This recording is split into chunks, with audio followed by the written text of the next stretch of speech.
Stop chasing clients. If you have to chase them, then you've already lost. The top 1% of agents don't hunt for business. They have systems in place that make sure business comes to them. I'm sure you're really good at what you do, but you're probably tired. You're probably doing things called hope marketing, hoping that business comes your way. You hope a past client calls you. You hope someone sends you a DM based on one of your posts. You hope that you get a referral. But hope is not a strategy. You might have money, but you have zero time. You spend your weekends and your evenings driving clients around town, missing dinner, missing time with kids. If you stop running, your income stops. This isn't a business, it's a dangerous job. I'm Zach Pittman. A few years ago, I was spending 5 hours commuting to and from work. I was missing valuable family time and doing whatever I could just to earn a paycheck. I knew there had to be a better way.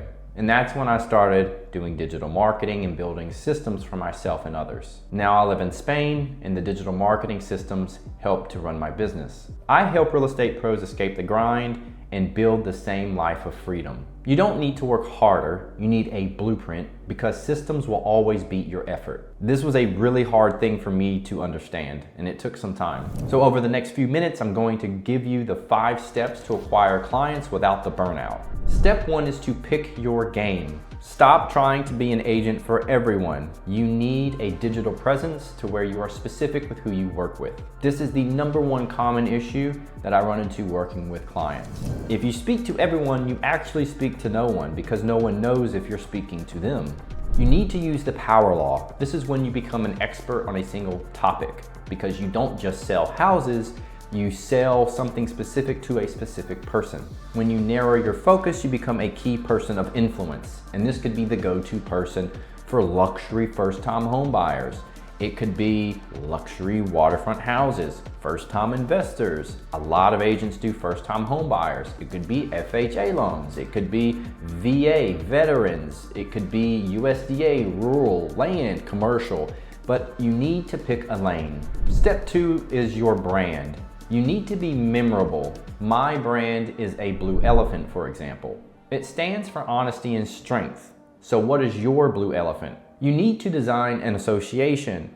So this is when people think of your name or they see your logo, what comes to mind? Do they think speed, intelligence, business, luxury? What is it that you want people to think of when they see you and your brand? Do you have a brand? If you don't, then you can work on one. ChatGPT is a great place, or you can go to www.realestatedigipro.com and get a free assessment where you can actually get branding for free.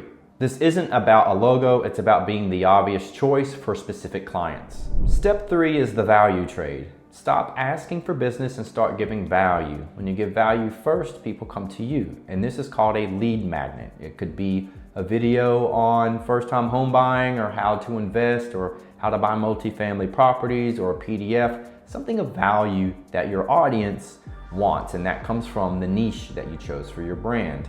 This trades your knowledge for contact information. This is how you generate leads. This builds trust before you ever talk to them.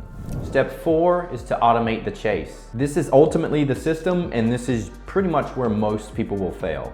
Complexity is the silent killer, because a lot of leads will come in and a lot of agents want to manually text them. But what you should have is a system when leads come in that they're getting automatic emails and automatic SMS texts that are giving them what I call a welcome series, introducing you and nurturing them, so that by the time you get on the phone, they already have tons of information, tons of touch points before you speak with them. Essentially, they downloaded a guide, and while you're at the gym or hanging out with kids, they're getting these emails nurturing them into becoming a client. Which leads us to step 5, the inbound close. At this point, you're only talking to people who have raised their hands. You're not calling them 1,500 times for them to tell you that they're not even pre-approved. They've consumed your content, they understand your blue elephant brand, they like the value you've given them, they understand you're an expert in your given niche, and you can help them solve their problem of either buying at a low price, or selling at a higher price, or buying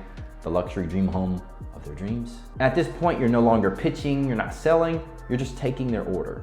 Imagine waking up in the morning, you don't see any angry texts, you don't have anything about going to show 1,000 houses over the weekend. You simply have 3 appointments from people who've been nurtured, they're interested, they're ready to sell their home. You didn't have to cold call a single person, you didn't have to go to any open houses. You now have a lifestyle business. You make a high income and you still have your time. You're no longer an employee to your clients, and you're no longer a slave to your business because you have systems that work for you.